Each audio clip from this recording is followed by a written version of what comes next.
Olá, tudo bem? Sabe aquela sensação de que tem alguma coisa estranha na vida moderna?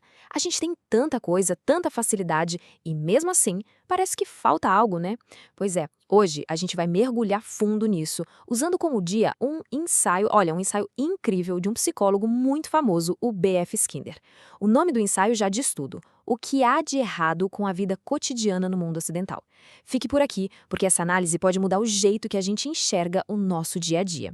Então, vamos direto à pergunta que está no centro de tudo, a pergunta que o Skinner joga na nossa cara.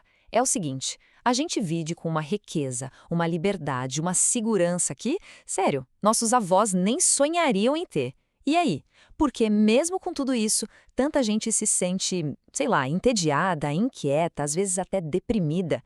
É uma pergunta que cutuca, né? Incomoda, porque a gente sente isso na pele.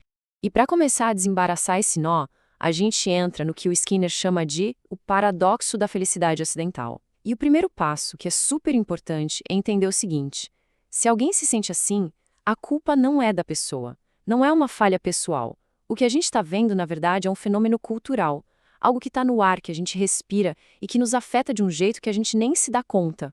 Pensa numa balança. De um lado, a gente tem tudo isso aí, uma abundância de coisas, segurança, liberdade, tipo, o cenário perfeito para a felicidade. Do outro lado, o que muita gente sente de verdade, um vazio, um tédio, uma infelicidade, um descompasso total. E o mais irônico de tudo, esse estilo de vida que parece estar nos deixando doentes é justamente o que grande parte do mundo está correndo atrás para ter. E é aqui que o Skinner dá uma virada de mestre no jogo. Presta atenção nessa citação. A questão não é o que os sentimentos são, mas o que é sentido. O que ele quer dizer com isso? É simples, mas é genial. Em vez de ficar filosofando sobre o que é o sentimento de tristeza, ele diz: vamos focar no que o corpo sente. Pense assim: a gente vê com os olhos, certo? E a gente sente com o corpo. Então a infelicidade para ele não é uma ideia flutuando na cabeça.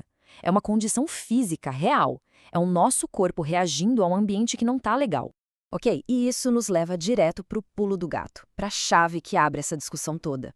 O Skinner vai nos mostrar uma diferença crucial, a diferença entre aquilo que é só agradável e aquilo que é de fato fortalecedor. Olha só que importante essa distinção. O efeito agradável é aquela sensação boa imediata. Sabe, comer um chocolate, assistir uma série, é bom na hora. Já o efeito fortalecedor é outra coisa. É o que faz a gente querer fazer de novo aquela ação, o que constrói um comportamento a longo prazo. E a grande sacada do Skinner é que a nossa cultura ficou expert em dar pra gente o prazer imediato, o agradável.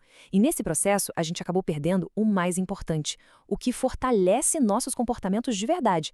Para a gente entender como essa perda acontece, a gente precisa de um conceito-chave da análise do comportamento. O nome é um pouco técnico, contingências de reforçamento, mas relaxa, a ideia é bem simples. Pensa que são as regras do jogo do ambiente. É a ligação direta entre uma coisa que a gente faz e o que acontece logo em seguida. São essas regras que dizem se um comportamento nosso vai ficar mais forte e a gente vai repetir, ou se ele vai enfraquecer e sumir. Tá, mas como é que a nossa cultura fez isso? Como ela foi cortando essas ligações tão importantes entre ação e consequência? Bom, o Skinner aponta 5 grandes vilões culturais. 5 práticas que a gente faz todo dia, sem nem perceber, e que estão minando a força das nossas ações, deixando a gente só com o prazer que evapora. E quais são essas práticas? Vamos lá, um resumo rápido do que a gente vai ver agora. Primeiro, a alienação do nosso trabalho. Segundo, essa nossa mania de evitar qualquer esforço. Terceiro, o fato de a gente agir mais por conselhos do que pela nossa própria experiência. Quarto, obedecer a leis que deixam as consequências muito, muito distantes. E por último, quinto, a busca incessante por prazeres que não exigem nada da gente. Agora, vamos olhar cada um com calma. Vamos começar com a alienação. O Skinner usa um exemplo perfeito. Imagina um artesão que passa dias fazendo uma cadeira de madeira. Quando ele olha para a cadeira pronta, ele vê o resultado direto do seu suor, da sua habilidade.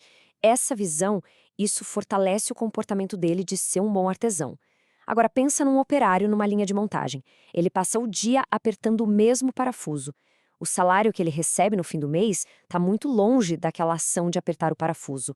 É um reforço fraco, distante. Ele não trabalha porque a tarefa o fortalece, ele trabalha para não ser demitido. Essa distância entre a ação e o produto final, isso é alienação. O segundo ponto é essa nossa caça ao conforto, a nossa fuga de qualquer esforço. Nós viramos, como diz o Skinner, uma sociedade de apertadores de botão. Elevador, controle remoto, delivery, tudo é feito para a gente não ter trabalho. Só que ao fugir do ruim, que é o cansaço, a gente também joga fora o bom, a satisfação de terminar uma tarefa difícil, de superar um obstáculo. E isso vale também para quando a gente ajuda alguém que podia fazer sozinho. A gente está, sem querer, roubando da pessoa a chance de ela se sentir fortalecida pela própria ação. Agora, o terceiro e o quarto fatores, eles meio que andam de mãos dadas. É a diferença entre agir pela experiência e agir por uma regra, um conselho. Pensa no seguinte, aprender que fogo queima porque alguém disse para não pôr a mão lá é uma coisa. Agora, aprender que fogo queima porque alguém, quando era criança, encostou rapidinho e sentiu a dor é outra coisa, né?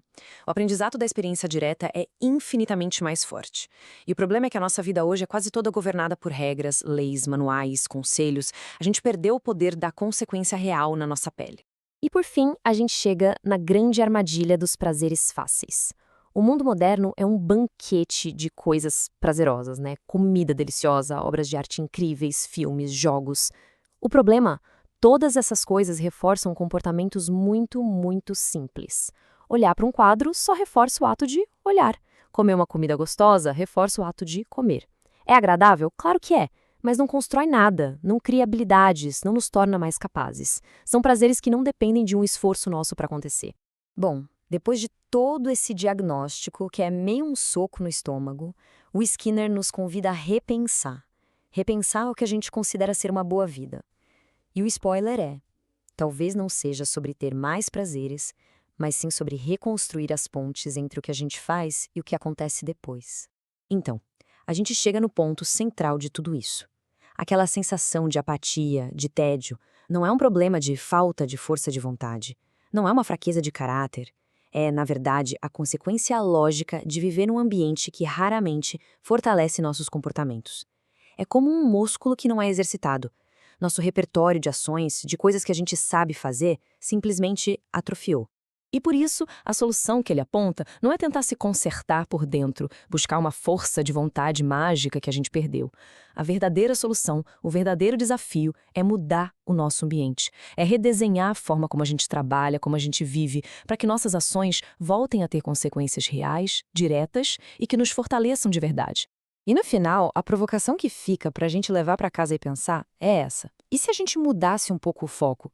E se, como pessoas e como sociedade, a gente parasse de correr atrás só daquilo que dá um prazerzinho agora e começasse a construir uma vida onde nossas ações importam de verdade, onde o que a gente faz hoje nos torna mais fortes e mais capazes amanhã? Essa análise do Skinner, de verdade, é uma ferramenta e tanto para a gente entender esse mal-estar que paira no ar. Espero que essa nossa conversa tenha ajudado a clarear um pouco as coisas. Muito obrigada pela companhia e a gente se vê na próxima.